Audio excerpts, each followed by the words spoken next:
அரைக்கீரை பொரியல் அது எப்படி செய்கிறது பார்க்கலாம் வாங்க.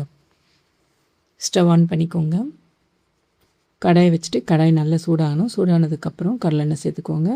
கடலெண்ணெயும் நல்லா ஹீட் ஆகணும். அதுக்கப்புறம் கடுகு உளுந்து அது சேருங்க. கடுகு கண்டிப்பாக பொரிஞ்சு வரணும். பொரிஞ்சதுக்கப்புறம் காஞ்ச மிளகாய் சேர்க்குறோம். காஞ்ச மிளகாயை உள்ளே இருக்க சீட்ஸ் எல்லாம் எடுத்துகிட்டு ஒரு 5-6 சேர்த்துக்கோங்க.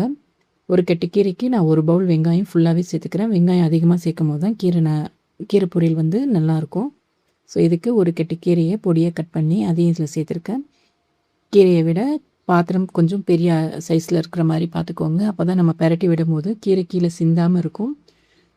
வெங்காயத்தோடு நல்லா மிக்ஸ் ஆகிற அளவுக்கு நல்லா வதக்கி விடுங்க.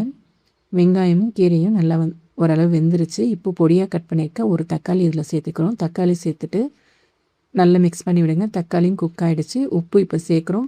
கீரைக்கு எப்போவுமே கடைசியாக தான் உப்பு சேர்க்கணும். அப்போ தான் வந்து கீரையோட அளவு நமக்கு தெரியும்.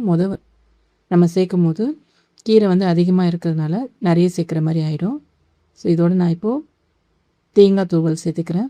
கீரை வந்து நல்லாவே வந்துருச்சு. தேங்காய் துருவல் சேர்த்து நல்லா வதக்கி விடுங்க.